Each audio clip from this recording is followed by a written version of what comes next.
कहते संत शरण में आने से आई टले बला, और जय मस्तिष्क में सूली हो वो कट्टे में टट जा।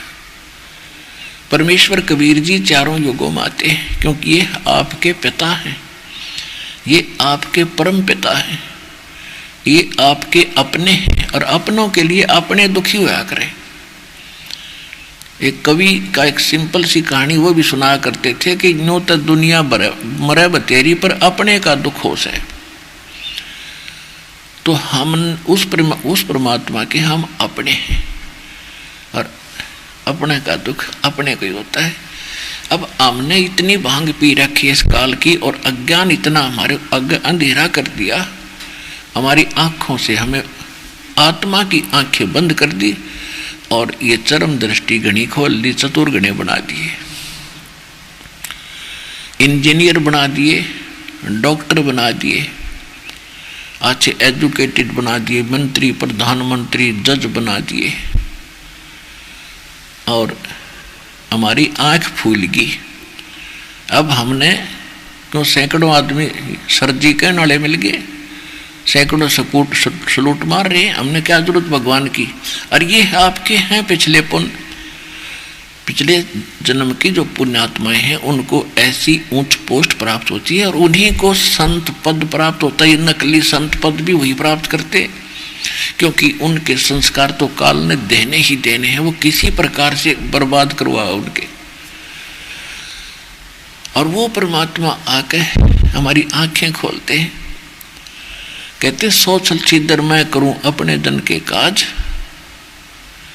और अरणक सेपू जीव मार दूं मैं नरसिंह दर लूं साज। कहते अपने भगत के लिए मैं भी बहुत कुछ कर देता हूं। तो इसी उद्देश्य से जैसे परमात्मा के विधान में लिखा है कि वो परमात्मा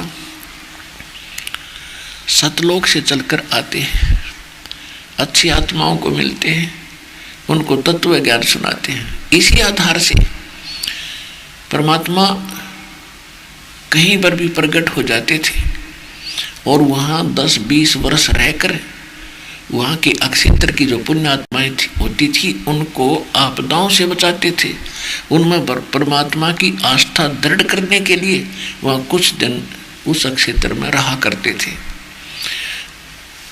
कई स्थानों पर, लगभग 20-30 स्थानों पर ऐसे जगह जगह अपनी झोंपड़ी और एक आश्रम का छोटा सा निर्माण कर रखा था,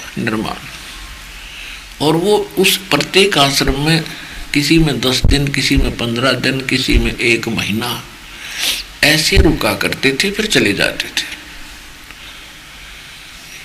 एक गांव के अंदर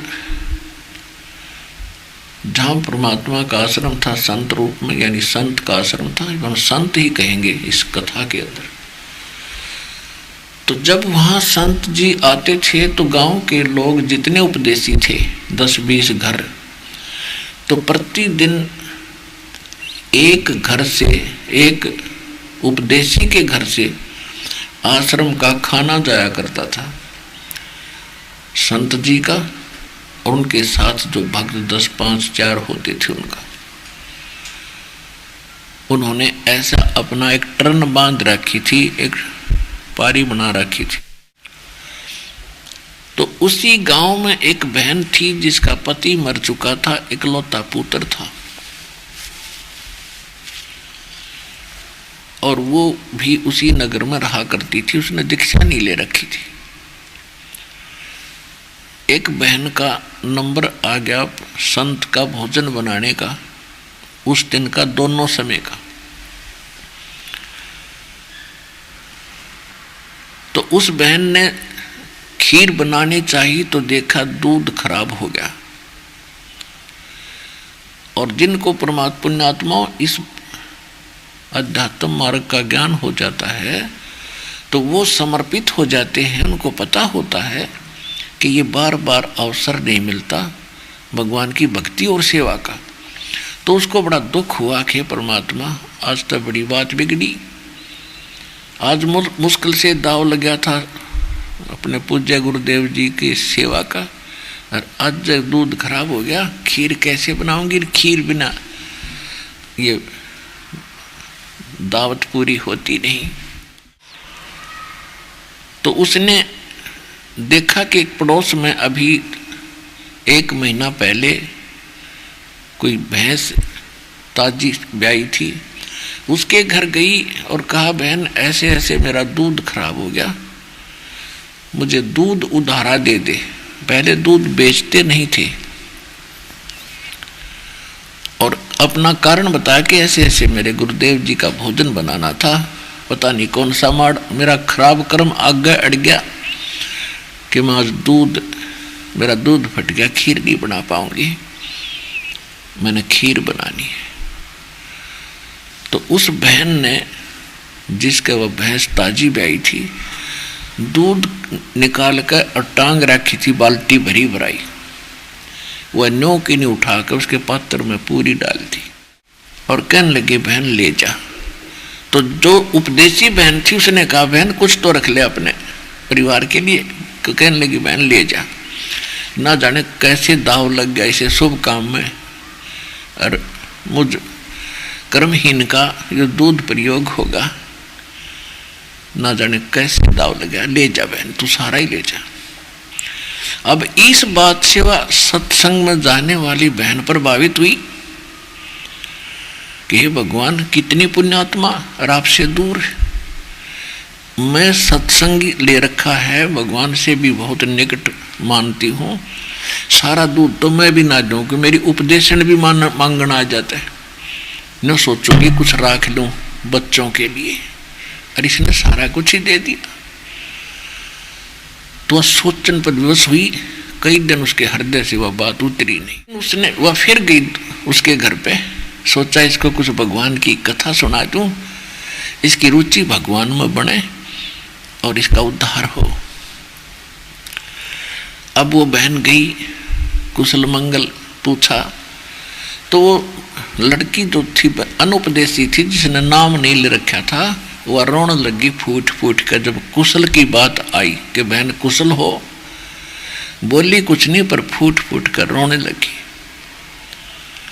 अब उपदेशी बहन ने पूछा, उसने सोचा क्या घटना घट गई इसके साथ।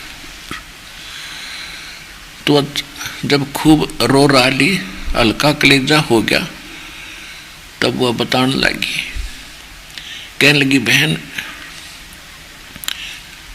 ये छोटा सा बाल लड़का था मेरा गोदी में, इसका पिता मर गया और मैंने ना किसी के संपर्क किया, ना जेठ का ना देवर का, और ना कुछ और ब्याह की सोची।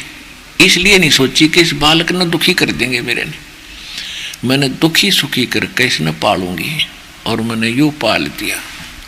और न सोचा था ये बच्चा सियाना हो जाएगा तो मुझे सुख होगा, और यो बालक कति बिगड़ गया, ना मेरी एक मानता, और शराब पीता है और निकम्मे बच्चों में बैठता है, मेरी एक नहीं सुनता, मैं न्यो दुखी होगी। कई बार तो मन में आता है कि अपनी आत्महत्या कर लूं। तब उस बहन ने कहा कि बहन देखो, आप मेरे साथ सत्संग में चला करो और वहाँ ज्ञान सुनोगे, आपका बोझ हल्का होगा, इस संसार का पता चलेगा ये है क्या। तो वो बहन कहने लगी कि मैं एक तो विधवा, मेरा पति सिर पर नहीं, और आपके तो पति हैं, आप तो उनके साथ भी जाते हो या फिर नहीं जाते। वो नहीं जाते हैं तो सबको मालूम है इनके पति हैं, उनकी आज्ञा से जा रहे हैं, और मैं जाऊंगी तो दुनिया पता नहीं क्या बात बनाओगी, मैं नहीं चल सकती तेरे साथ।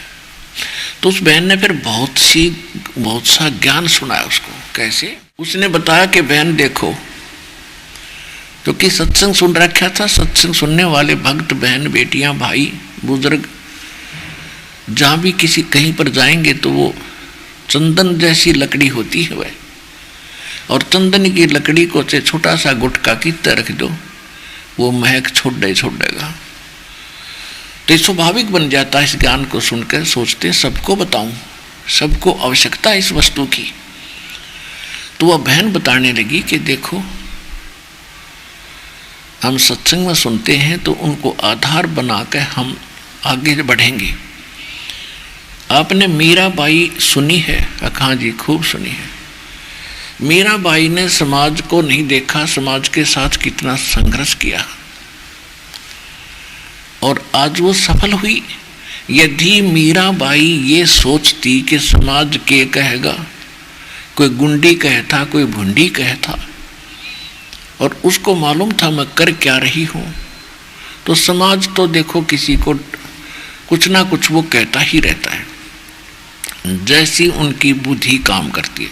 लेकिन भगवान से परिचित होने के बाद वो आत्मा परमात्मा से दूर नहीं हो सकती, चाहे सारा संसार एक तरफ हो। अब मीराबाई की कथा सुनाई उस बहन ने। क्या सुनाया? आत्माओं, आपने आज तक अध्यात्म ज्ञान जो है वो अध खबड़ा सा सुन रखा है। कहीं का सिर कहीं की चोटी, इस तरह का ज्ञान आपको सुना है। यथार्थ ज्ञान, तत्व ज्ञान अब सुनने को मिलेगा। संपूर्ण कथाएं कैसे हैं। मीराबाई बचपन से ही परमात्मा में बहुत ज्यादा आस्था रखती थी और ठाकुर समाज में उनका जन्म था। ठाकुर लोग अपनी बहन बेटियों को, बहुओं को पर्दे में रखते थे, घर से बाहर नहीं जाने देते थे, अपनी इज्जत समझते थे और स्वयं सारा काम करते थे। गोबर आप डाल कर आते, पशुओं का बाहर, पानी खुद भरा करते, पर अपनी बहन बेटी बहुओं को वो घर से बाहर नहीं जाने देते थे। वो अपनी इतनी इंसल्ट समझते थे और अगर कोई गलती कर देती थी, लड़की किसी कारण से बाहर चली जाती तो उसको ख़त्म कर देते थे। यहाँ तक उनका एक ऐसा ट्रेंड बना हुआ था। तो उस समाज में मीराबाई का जन्म हुआ और काल ऐसा ही करता है। जो पिछला संस्कारी हंस होता उसको ऐसे किले में फिट कर देगा कि वो भक्ति या तो करे नहीं, और करेगा तो उसको उपलब्ध नहीं होने देंगे। तो मीराबाई की माता बहुत धार्मिक थी और घर पे ही अपने श्री कृष्ण जी की वह पूजा करा करती थी। और मीराबाई ने बचपन से ही, जैसा भी सुनते हैं, तो उसी में आस्था बन गई, श्री कृष्ण जी को अपना मालिक मान लिया। फिर उसका कुछ समय के बाद विवाह करने लगे तो उसकी माँ ने अपनी माँ से कहा कि माँ, मैं दो बार ब्याह नहीं कराती, मैंने विवाह कर लिया श्री कृष्ण जी से। फिर भी जैसे तैसे उसको जबरदस्ती करके उसका ब्याह कर दिया। तो 4-5 वर्ष ब्याह के उपरांत उसका पति राजा था और घर में बड़ा था। उसका एक देवर था। तो उसके पति की 4 वर्ष विवाह के 4-5 वर्ष के बाद मृत्यु हो जाती है। जब वो उसका पति था, राजा था, और मीराबाई ने अपने पति से कह दिया था कि मैं भक्ति करूंगी, भक्ति से ना रोकना मुझे। तो वो अच्छी आत्मा, नर्म आत्मा का था। उसने कहा मैं बिल्कुल नहीं रोकूंगा। तो उसने, मीराबाई ने कहा कि मैं मंदिर में जाया करूंगी। उसके पति ने नौकरानी साथ भेजनी शुरू कर दी कि आप जा सकती हैं, और लेकिन पर्दे में जाओगी और नौकरानी तेरे साथ जाएंगी, नो ऑब्जेक्शन। तो इतना रास्ता परमात्मा ने दया कर उसका खोल दिया। कुछ दिनों के बाद क्या होता है, उसके पति की मृत्यु होगी। छोटा भाई उसका राजा बन गया, यानी उसका देवर। अब पहले तो उसने कोशिश की कि तू मंदिर में मत जा। पहले तो भाई था सिर पे, तेरा पति था, दुनिया की जुबान बंद थी। अब जाएगी तो तुझे पता नहीं लोग क्या क्या कहेंगे। तो वो नहीं मानी। उसने भी संतोष किया कि चलो ये पहले भी जा ही रही थी और औरतें साथ जाती हैं। जो जन मेरी शरण है ताका हूं मैं दासी, जो जन मेरी शरण है ताका हूं मैं दासी, और गेल गेल लाग्या फिरूं, जब तक धरती आकाशे। पुण्यात्मा, इस दास को परमात्मा के विधान का बहुत सारा ज्ञान हो गया। कंप्लीट तो नहीं कह सकते, क्योंकि कंप्लीट तो भगवान ही जानते हैं, फिर भी इस दास को इतना ज्ञान अवश्य दे दिया है कि आपका काम खूब चला दूंगा और सही रास्ता बता दूंगा। अब जो भक्ति का समय अब है, ये कंप्लीट कोर्स यानी पूर्ण संपूर्ण साधना आपको प्राप्त होगी, हो चुकी है और हो रही है। योग्य होते जाओगे, सभी साधनाएं आपको प्राप्त होती चली जाएगी। और जिन्होंने मर्यादा निभाई अंतिम सांस तक, तो वो सीधे सतलोक जाएंगे आपके, और फिर कभी मृत्यु नहीं होगी। आपके बच्चे भी फिर आपके साथ साथ वही आकर ये परिवार ज्यों का त्यों वहाँ रूप धारण कर लेगा। वहाँ वृद्ध अवस्था नहीं और मृत्यु नहीं और कोई काम नहीं, कोई अभाव नहीं किसी वस्तु का।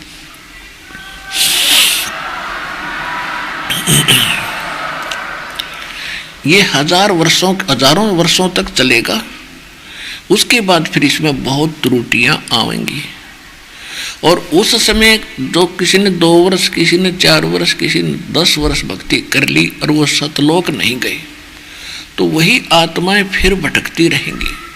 कभी ऊपर जाएंगी स्वर्ग लोक में, कभी ब्रह्मलोक में, कभी पृथ्वी पर राजा बनेगी, कभी रानी बनेगी। और अपने पुण्यों को जो इस सत भक्ति से इकट्ठी हुई थी आपकी पूंजी, उसने हजारों युगों तक न्यू नाश करेगी। उन्हीं आत्माओं में से ये मीराबाई थी जो पिछले उस प्राइम टाइम में बिचड़गी। और परमात्मा कहते हैं जो एक बार मेरी शरण में आ गया, उसने पार करके छोड़ दूंगा, समय कितना लग जाएगा। तो एक दिन मीराबाई जिस मंदिर में जाती थी, उसके रास्ते में किसी एक भगत, गरीब सा भगत था, झोंपड़ी थी, आगे काफी वृक्ष बगीचा सा था, वैसे गांव साजला। उस बगीचे से मैं परमात्मा कबीर जी और रविदास जी, ये दोनों वहां सत्संग कर रहे। और मीराबाई, देखो भगत में एक गुण न्यारा होता है कि साधु संत या परमात्मा की चर्चा कहीं हो रही हो, वो दिखाई दे जाए तो सबता आकर्षित होती है। मीराबाई मंदिर से होकर के वापस आ रही थी, तब तक सत्संग शुरू हो चुका था। तो उसने सोचा 2 मिनट, घंटा, आध घंटा महापुरुषों की वाणी सुनती हूँ, परमात्मा की चर्चा चल रही है। वो वहां जाकर बैठ गई। और परमेश्वर कबीर जी को तो मालूम था, कहते गोता मारूं स्वर्ग में, जा बैठूं पाताल, गरीब दास ढूंढता फिरूं अपने हीरे मोती लाल।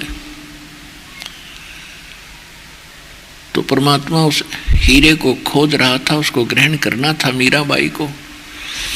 मीराबाई वहां पहुंची, वो कृष्ण की, श्री राम की यानी श्री विष्णु जी की पुजारिणी थी। परमात्मा बता रहे थे कि तीनों देवता ब्रह्मा विष्णु महेश नासवान हैं, इनकी जन्म मृत्यु होती है। 3 देव की जो करते भक्ति, उनकी कदे ना होवे मुक्ति। अपने आत्माओं, पहली बार हमने भी ये बात सुनी थी तो चक्कर काट गया दिमाग कि कहते यू महात्मा पागल है, इसने अकल नहीं कती भी। बिना सिर पैर की बात कह रहा है कि विष्णु राम और ये नासवान है, इनकी भक्ति ठीक नहीं। तो मीराबाई का उथल पुथल होगी, लेकिन श्रद्धालु बगावत नहीं करते, दुख कितना ही हो। वो सुनती रही। सत्संग के बाद करबद्ध होकर कहा कि महाराज जी, आपने जो यह बात कही, मुझे बड़ा दुख हुआ। मैं श्री कृष्ण जी की पुजारिण हूँ, विष्णु जी की पुजारिण हूँ। आज तक हमने नहीं सुना अभी इनसे ऊपर कोई शक्ति है और इनकी भक्ति ठीक नहीं। परमात्मा ने कहा कि बेटी मुझे शौक नहीं झूठ बोलने का, मैंने आपसे कुछ लेना नहीं, मैं तो एक सत्संग कर रहा हूँ, सच्चाई बता रहा हूँ, आपको अच्छा लगता है तो ग्रहण करो, नहीं तो आपके ऊपर कोई प्रेशर नहीं, दबाव नहीं। तो वो कहने लगी जी मैं इस बात को जानना चाहती हूँ कि सचमुच ये ब्रह्मा विष्णु, क्या भगवान विष्णु से भी ऊपर कोई शक्ति है? श्री कृष्ण जी तो मेरे साथ कई बार तो प्रत्यक्ष आकर बातें करते हैं। तो श्री कृष्ण भगवान ने कहा, परमेश्वर कबीर जी ने कहा कि बेटी ये देवताओं के अंदर एक क्वालिटी होती है कि झूठ नहीं बोलते। अगर अब कह तेरा दाव लगे श्री कृष्ण जी तेरे तो बात करे, या अवश्य प्रश्न पूछना कि क्या आपसे भी ऊपर कोई शक्ति है? अब उसके तरफ लगी कति कसूती और लगी फिर हृदय से पुकार करने श्री कृष्ण जी की। श्री कृष्ण जी प्रकट हुए।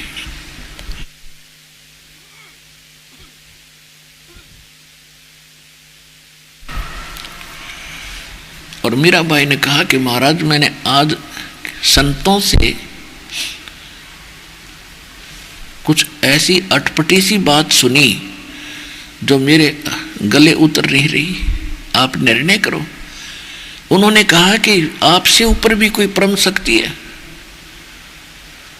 श्री कृष्ण जी ने कहा कि मीरा वो शक्ति परम है, लेकिन वो प्राप्त नहीं होती। हमने खूब समाधि लाला देख ली, वो मिल नहीं सकती। तो मीराबाई को इतना तो क्लियर हो गया कि इनसे ऊपर है कोई शक्ति। और महात्मा न्यू कह रहे थे हम ऐसा मंत्र देंगे आपको 100% गारंटी देते हैं भगवान मिलेगा। तो जब बस सत्साहिब कर दी श्री कृष्ण जी थे मीराबाई ने, सूक्ष्म वेद में कहा कि एक के चोट सिधारिया जिन मिलन दाचा, एक का चोट बतेरी जिन भगवान चाहिए। अटपट की क्या जरूरत थी जब खुद स्वीकार कर लिया स्वयं। मीराबाई रात काटनी मुश्किल होगी उसने, और सुबह मंदिर तो गई, भूल सीधी बगीचे में गई। और एक हफ्ते का सत्संग मालिक ने जान कर रख रखा था। तो जाते चरणों में गिर गई कबीर भगवान के, कहने लगी महाराज मेरा कल्याण कर दो। मतलब घनी भूल में सोऊं थी। परमात्मा ने सभी श्रोताओं के सामने पूछा बेटी सच्ची बात बता क्या बात हुई।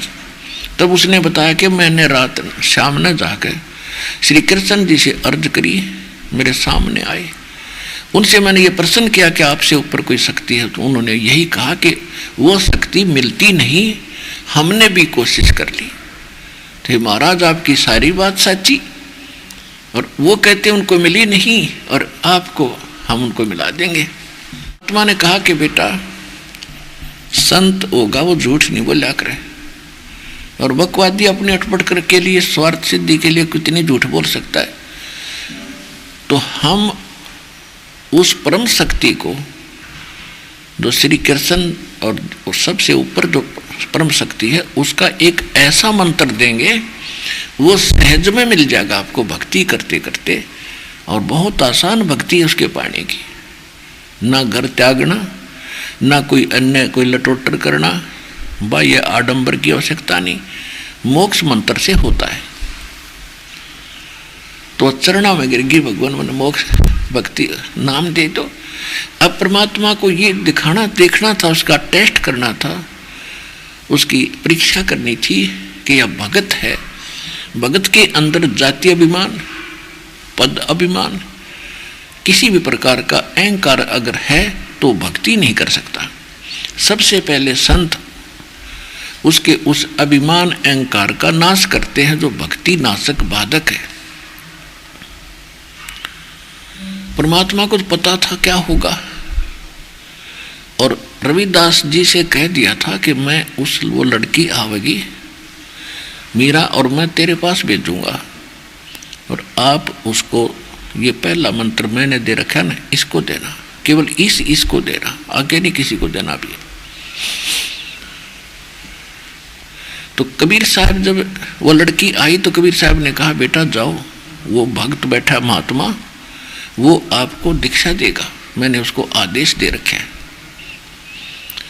अब जब मीराबाई वहां पहुंची और उनसे प्रणाम किया कि महाराज जी मुझे दीक्षा दे दो, सामने बैठे थे थोड़ी दूरी पे, तो रविदास जी ने कहा कि बहन दीक्षा तो गुरुजी देते हैं, वही दिया करते हैं, कि उन्होंने ही तो कहा है। तो परमात्मा ने कहा, रविदास कल्याण कर बेटी का। तो रविदास ने कहा कि बहन बात सुन ले, मैं जाति से चमार हूं और आप ठाकरों की बेटी हो, देखो समाज तुझे बहुत कुछ बुरा भला कहेगा, और बहन गुरु के प्रति अगर फिर तेरी आस्थाहीन होगी, आपके मन में दोष आ गया तो भक्ति नष्ट हो जाएगी, गुरु और शिष्य का नाता समाप्त हो जाएगा, आप सोच समझ लो। तो मीराबाई ने कहा कि भाड़ में पड़ो यो संसार, आप मेरे पिता, मैं आपकी बेटी, भगवान मैंने नाम दे दो, मुझे दीक्षा दो, मेरा कल्याण करो। मैं जिस वस्तु के लिए तड़प रही हूं वो मुझे मिलने जा रही है, तो मैं संसार नहीं देखूंगी। तो मीराबाई को रविदास जी ने दीक्षा दे दी।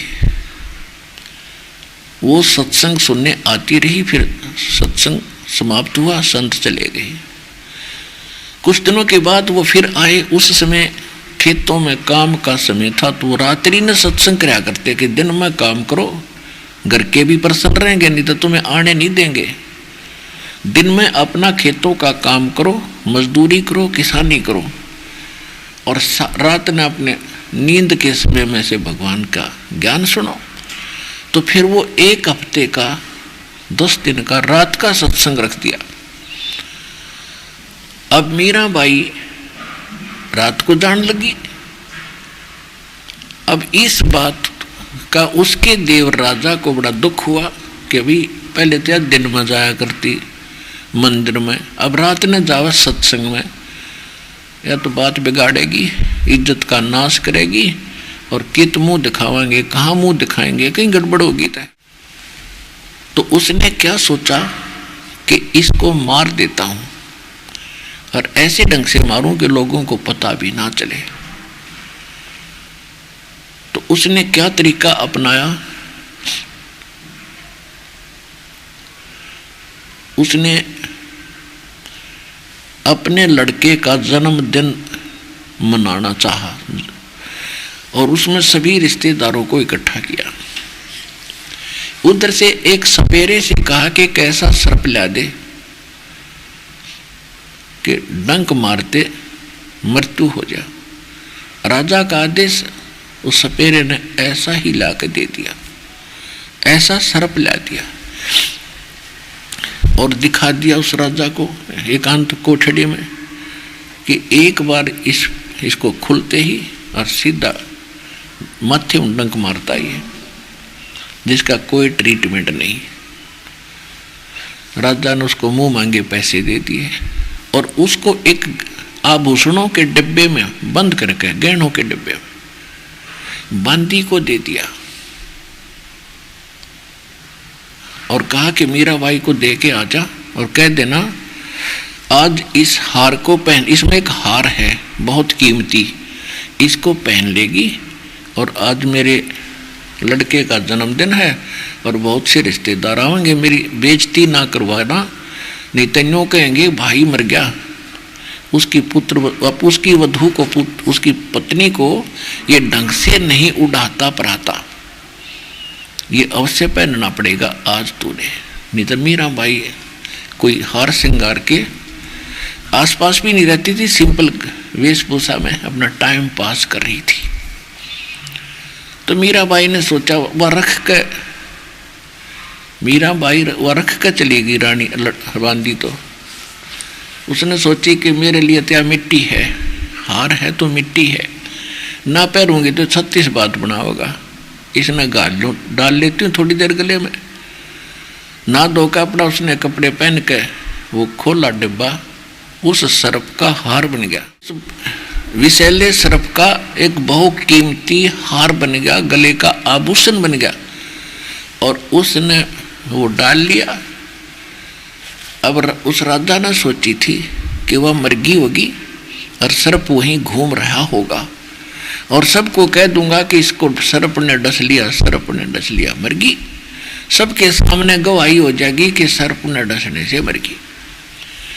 अब वो गया, जाकर के देखा उसने कि वह हार पैर बैठी और वो डिब्बा वहीं रखा खाली। तो वो क्या कहता है कि ए नीच आत्मा, इतना कीमती हार तू कहाँ से लाई? मुझे पता था तू रात को कैसे जाती है, किस लिए जाती है, तो इन्हीं कर्मों के लिए जाती थी।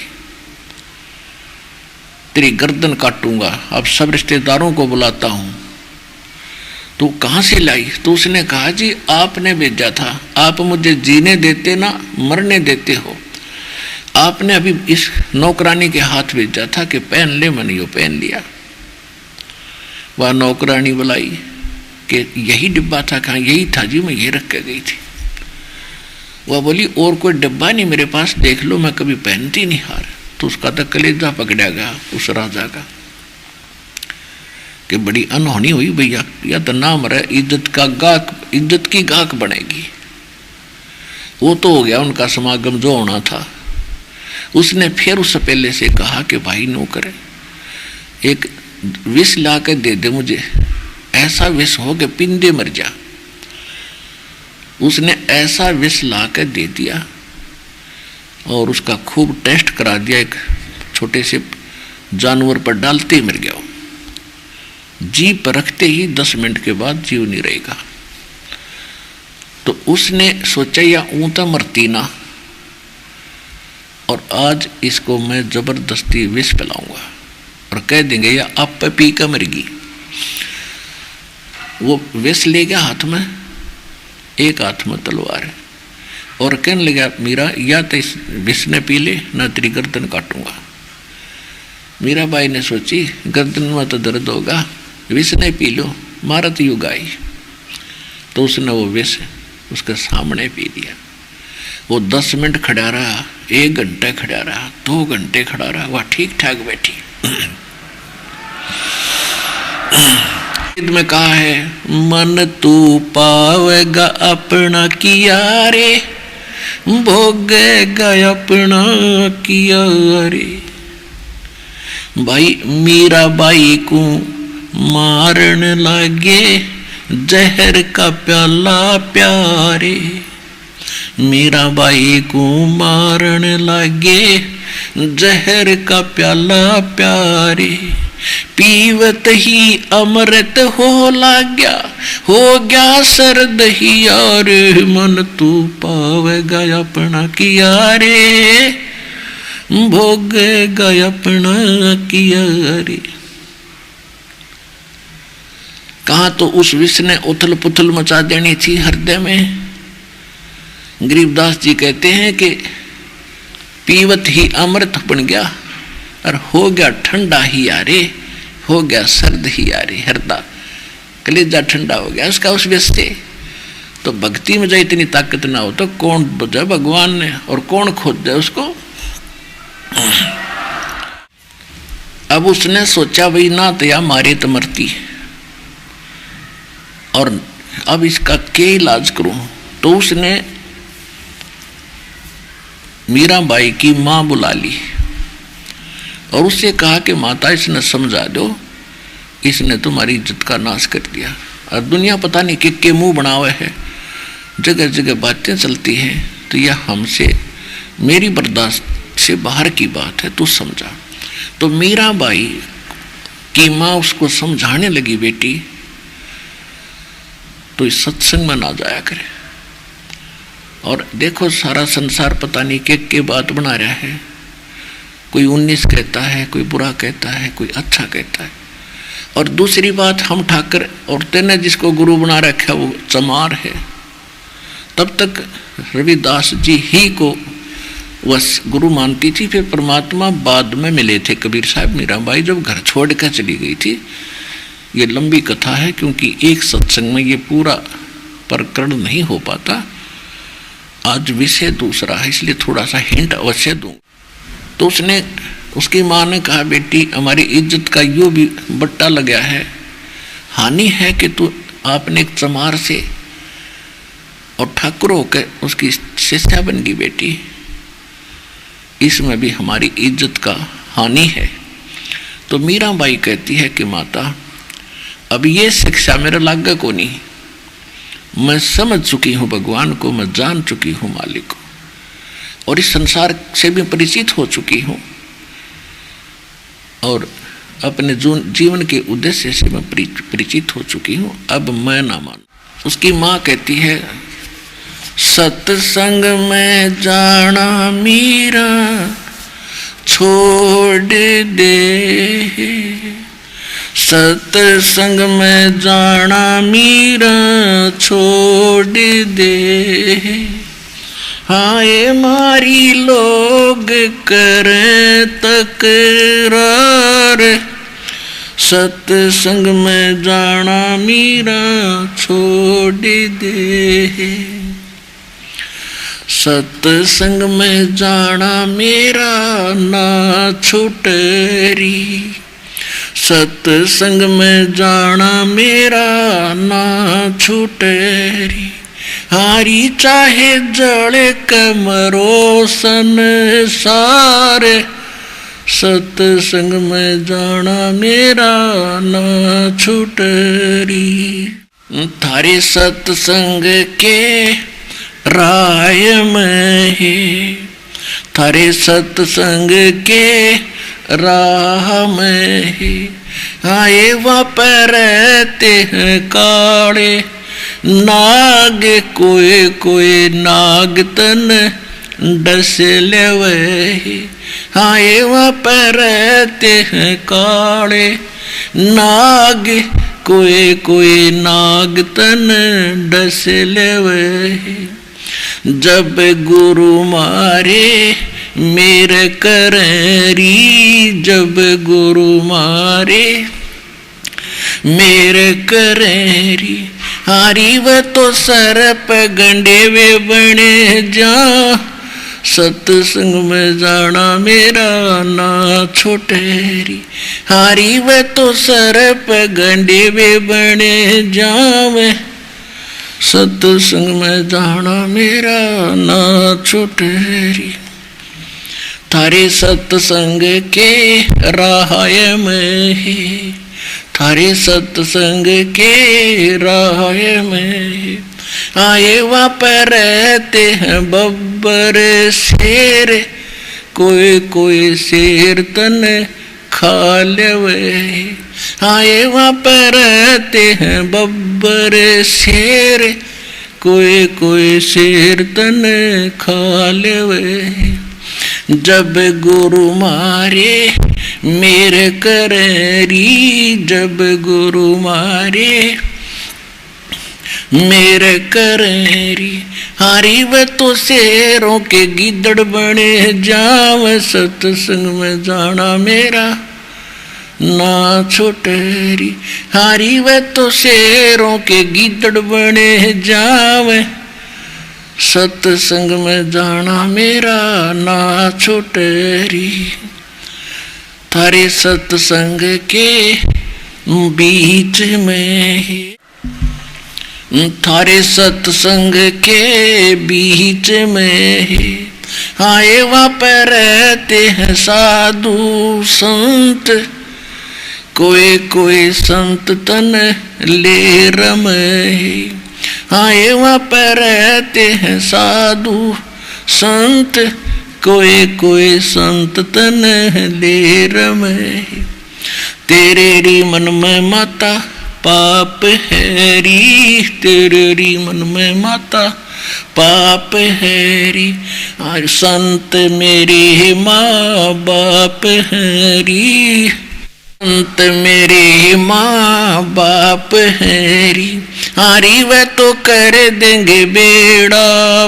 पार, सत्संग में जाना मेरा ना छोटेरी, हारी वह तो कर देंगे बेड़ा पार, सत्संग में जाना मेरा ना छोटेरी, अब उसकी माँ फिर अंतिम पेच लगावे है। वो तो जाति चमार है, वो तो जाति चमार है, इसमें हमारी आर है, इसमें हमारी हार है। तेरे री लिख मता चमार है री, तेरे लिख मता चमार है री, मेरा सिरजन हार है री, मेरा सिरजन हार है री। हारी वह तो मीरा के गुरु रविदास, सत्संग में जाना मेरा ना छोटेरी। हारी वह तो मीरा के गुरु रविदास, सत्संग में जाना मेरा ना छोटेरी। मीराबाई नहीं मानी। मीराबाई ने देखा कि अब मुझे ज्ञान पूरा हो गया, ये संसार किसी का नहीं, और यहाँ मुझे ये भक्ति करण नहीं देगा, इनकी चौधर और इनकी इज्जत। तो रात्रि के समय घर से निकल गई। अब मीराबाई पहुंच गई, जा रही थी रास्ते में एक संत एक गुफा में रहता था और उसका बहुत बोलबाला था, क्योंकि भोली जनता तो आडंबर को ज्यादा महत्व देती है। उसके विषय में क्या सुना जाता था कि सारे दिन में एक बार गुफा से आता है 1 घंटा 2 घंटे, और केवल पुरुष को मिलता है, स्त्रियों से के दर्शन नहीं करता, ना दर्शन देता। तो इस बात से हमारा समाज और ज्यादा प्रसन्न होता है कि भी महात्मा की कमाल है जब स्त्रियों को निकट नहीं आने देता। स्त्री भूतनी है, चपट जाएंगी थारे बिना अकल के आदमी बेटी के बाप। तो ये अपना आत्माओं, जब तक ऐसे व्यक्तियों को तो आत्मज्ञान भी नहीं, परमात्मा तो बहुत दूर है। अब जैसे पहले सांग होया करते गांवों में, उसमें पुरुष ही स्त्री का रोल करा करते, सारा साजबाज, और जवान लड़के बिल्कुल बगैर दाढ़ी मूछ के लड़कियों का स्वांग करते थे और लड़कियों के कपड़े पहनते थे। तो एक व्यक्ति, एक बच्चा दूसरे साथी के साथ प्रथम बार सांग देखने गया। उसने देखा कि एक लड़की का रोल कर रही थी, जो लड़का था वैसे तो, और वो अच्छा डांस डूंस कर रहा था, मेकअप वगैरह करके, जो कि हूबहू लड़की दिखे थी। तो साथी कह रहा था, जो नया गया था, भाई बहुत बढ़िया डांस करती है लड़की। वो दूसरा साथी जो पहले से परिचित था कि लड़का नहीं है, लड़की नहीं है, लड़का है, वो कह रहा था लड़का है, लड़की है, लड़का है, ये लड़की नहीं है। बोला ना ना ये लड़की है, देखिए सारा कि सारे अंग वंग ठीक लगा रखे उसने। फिर वो श्याम ने जब वो सांग सूंग करके अपने नित जहाँ रुके थी वहाँ गए, उस लड़के ने उतार कर सारा सौदा एक लो टांग दिया खुट्टी पे। जब दिखे सच्चू लड़का था तो भाई। अगली बार जब वो सांग देखने गया, अगले दिन उसने वो लड़की ना दिखे थी, वो लड़का दिखा था। तो जब हमें आत्मज्ञान होगा तो इस कपड़े के अंदर हमने एक आत्मा दिखाई देगी, जो नर है ना पुरुष है, वो एक जैसी है, तो उसको आत्मज्ञान कहते हैं। और ये परमात्मा के ज्ञान से वो मीराबाई काफी समझ चुकी थी। तो वहां जब वो गई, लोग इकट्ठे हो रहे थे, उसका बाहर निकलने का समय था उस संत का। मीराबाई जी ने पूछा, भाई कैसे इकट्ठे हो, क्या बात है? कि हम बहुत बड़े पहुंचे हुए महापुरुष हैं, उनके दर्शन करेंगे। किस में आएंगे? कि अभी आने वाले हैं, पर आपको नहीं दर्शन होंगे। वो स्त्रियों को नहीं मिलते, ना दर्शन करते हैं ना देते हैं। मीराबाई बोली, भाई मैंने तो यूं सुना है कि एक पुरुष है और बाकी उसकी पत्नी है, सारी जितनी आत्मा है उसकी ही, वो सबका पति है। और भाई कोई दूसरा पति पुरुष पृथ्वी पर है तो मैं तो जरूर मिल लूंगी, मैं तो उसके लिए भटक रही हूं, मैं तो दर्शन करके जाएंगी इसके। उड़े बैठ गई। तो वो जो बाहर निकला तो उन्होंने बताया, जी ऐसे ऐसे कोई बाई है भगतनी, आपके दर्शन करना चाहती है। तो उसने कहा कि नहीं नहीं, मैं स्त्रियों के दर्शन नहीं करता।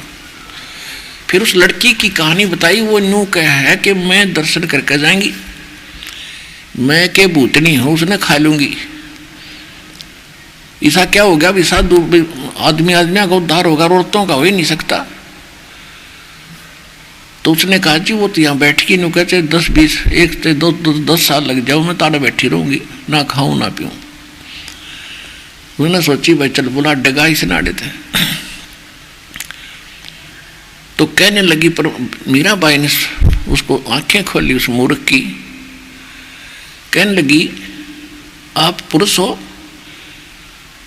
और स्त्री और पुरुष में आप भेद समझते हो तो आपको आत्मज्ञान भी नहीं है। 1 घंटे प्रवचन किए जो सच सुन रखा था भगवान से। प्रथम तो तेरी साधना गलत, किसी सदग्रंथ में प्रमाण नहीं, किसी संत ने ऐसा नहीं किया। और दूसरे तेरे विचार गलत। उसी समय चरण पकड़ लिए उस माई के बहन के बहन तेने आँख खोल दी मेरी, और अब संत की खोज करूंगा। तो उसने कहा कि संत भी मैं बताऊंगी तेरे को। अब वो तो रविदास ने जाने थी। अब रविदास के पास वो गया, कहने लगा ना मैं तो उस बाई के लिए गुरु बताया था, असली गुरु तो वो है परमात्मा।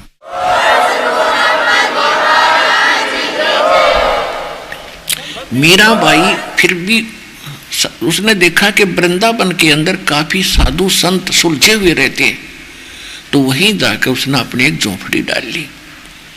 फिर परमात्मा वहां पहुंचे, कबीर साहब उनको यथार्थ ज्ञान बताया, बेटी तेरे को वहां से करेड़ना था, निकालना था, और अब दूंगा तुझे सतभक्ति।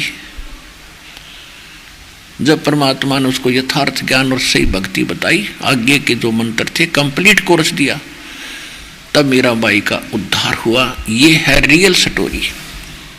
क्या होता है, वो बहन ये कथा उसको सुना रही थी जिससे उसने दूध लिया था। हम फिर आते हैं उस प्रसंग पे। तो वो माई जो बहन जिसका बच्चा बिगड़ गया था, लड़का नालायक हो गया था, उसको बड़ा प्रभाव हुआ और बड़ा असर हुआ। उनके ज्ञान सुनकर कहने लगी बहन अब कोशिश करूंगी, जब मेरी बात बन गई तो मैं चल लूंगी तेरे साथ, लेकिन जाऊंगी दिन में। तो अब बोली तू एक बार चल दर्शन तक कर ले। उसको वो लेगी, दीक्षा दिला दी।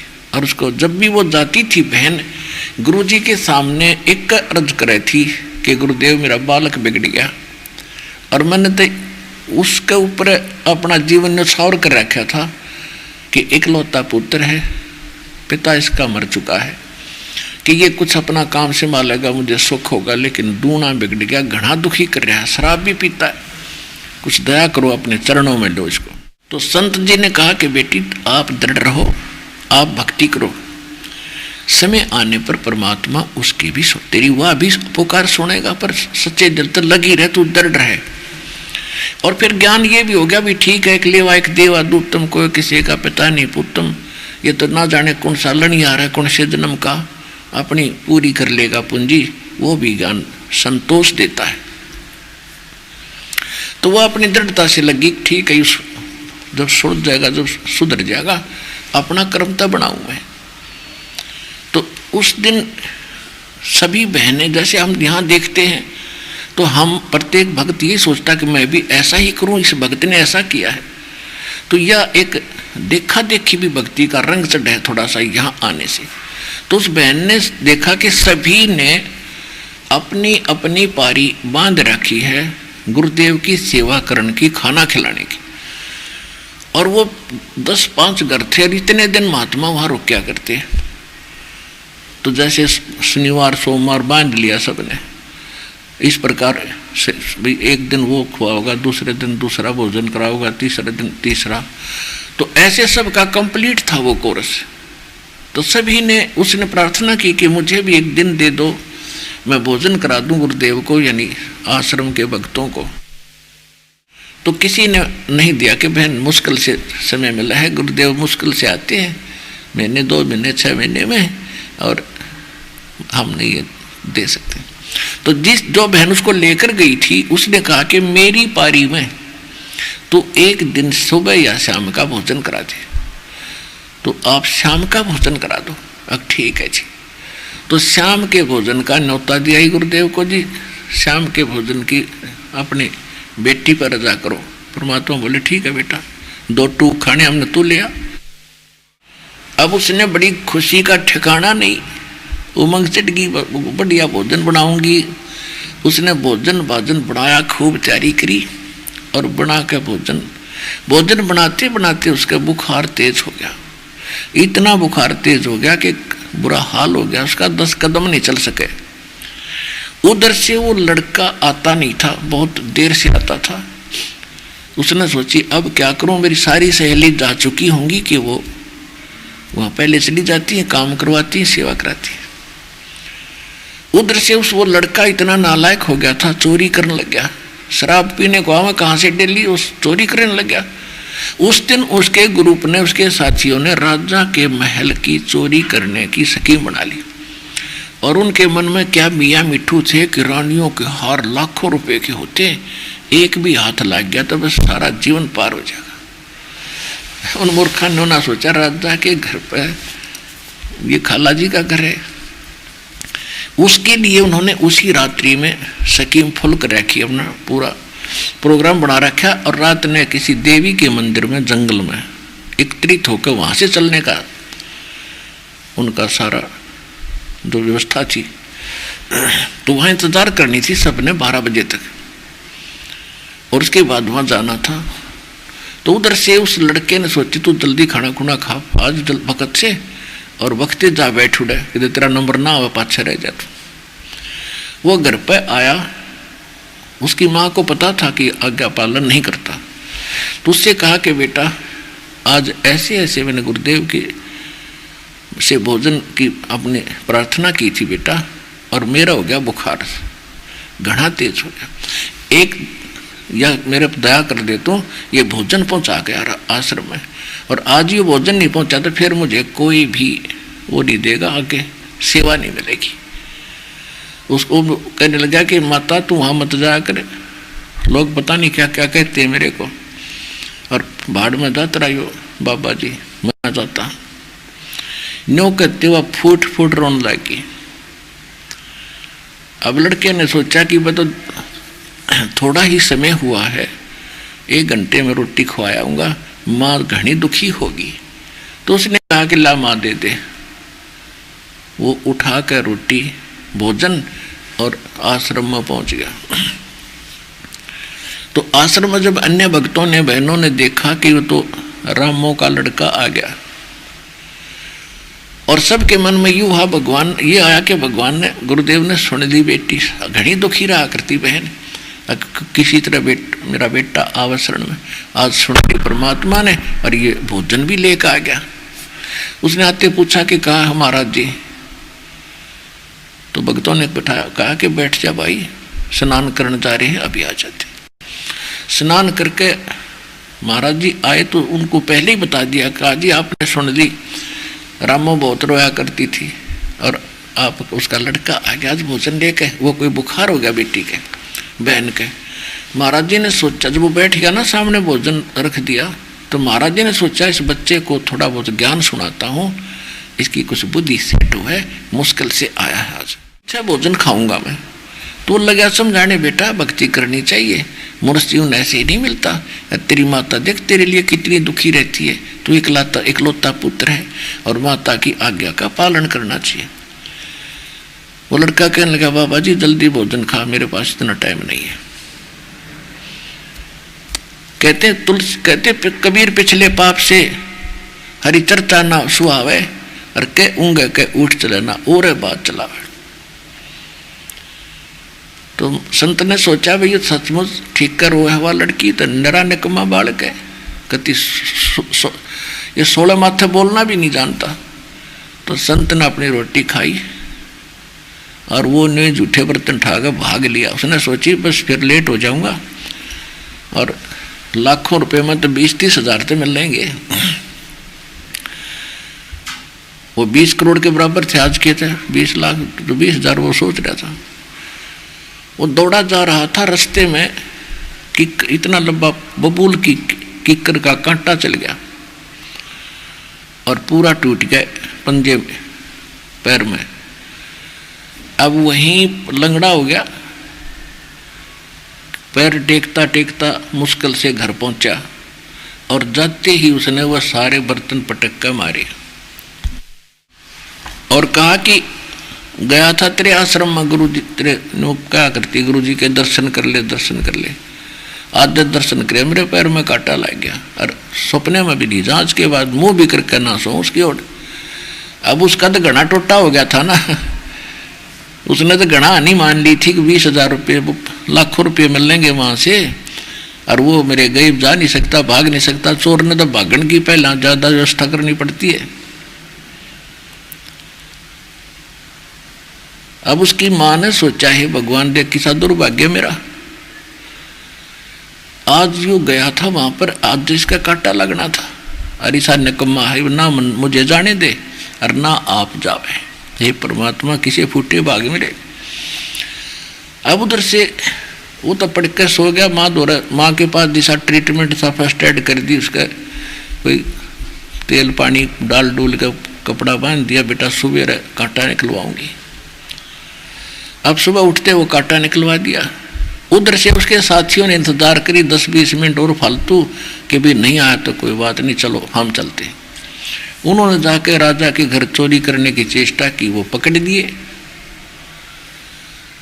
पकड़ के उनको पूरे गांव नगर के अंदर घुमाया करते थे राजा। इस उनके एक गले में टांग देते थे लिख के पंपलेट सा कि ये चोरी करता था, राजा के घर चोरी करता पकड़ा गया।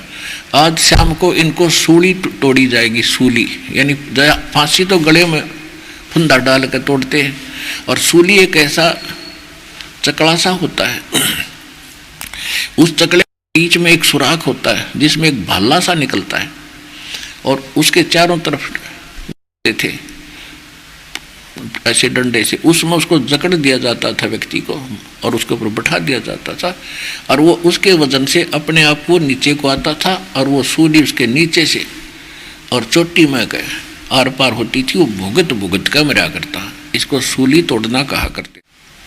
तो वो लड़के वो पकड़ दिए वो बालक, और उनको नगर में घुमा रहे, और एक विशेष प्रकार का बैंड बजाता हुआ आगे आगे चला करता था, ताकि लोग दुनिया बाहर खड़ी होकर देखे कि ये बाजा बजता है तो किसी की सजा है।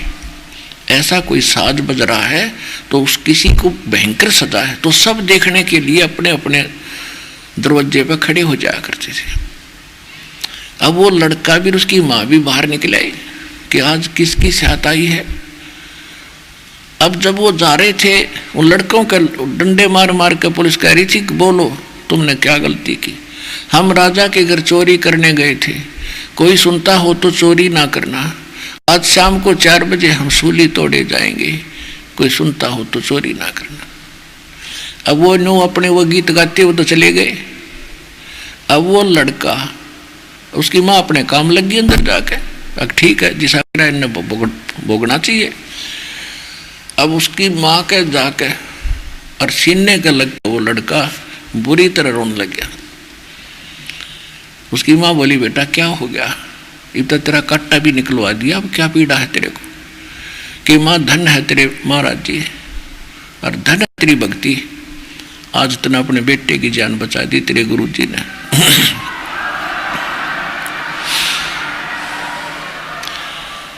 माँ आज तेरा बेटा नहीं था, और फिर उसको याद आ रही है कि माँ मैं मर जाता तो कैसे जीतती आप। तो वह माँ कहने लगी बेटा तू क्यों मरे चोर। तो उसने कहा माँ तेरा बेटा चोर हो गया था, मैं इनके साथ जाना था, और जब मेरा कांटा ना लगता माँ आज मैं नहीं था। फिर उस माँ ने कहा रे निकम्मे, मैं तेने सोचू थी तू शराब पीवे है, तो चोर भी हो गया था। कहा माँ मैं चोर भी हो गया था, और धन्य है आपके गुरुदेव ने, और वहाँ मैं ना जाता कांटा ना लगता तो मैं डटा नहीं डटू था। आज मेरी शाद थी, मेरी मौत थी माँ। शेष जीवन तेरे गुरु जी का दिया हुआ तेरे बेटे का, और मुझे भी ले चल, मैं उनके चरणों में प्रणाम करूँगा, अक्षमा याचना करूँगा, और जीवन भक्ति करूँगा, माँ तेरी सेवा करा करूँगा। सतगुरु की शरण में सतगुरु शरण में आने से भई आई टले बला, जय मस्तिष्क में सूली हो वो काटे में टल जावे।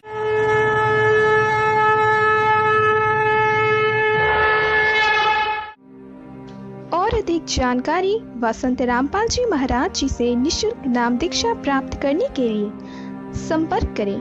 हमारे संपर्क सूत्र है 8222880541 8222880542। आप नीचे स्क्रीन पर दिए गए हमारे अन्य नंबरों पर भी संपर्क कर सकते हैं। विजिट करें हमारी वेबसाइट पर। हमारी वेबसाइट है www.jagatgururampalji.org। इस वीडियो के बारे में अपनी राय नीचे कमेंट सेक्शन में हमें बताएं और अपने दोस्तों के साथ ये वीडियो शेयर करना ना भूलें।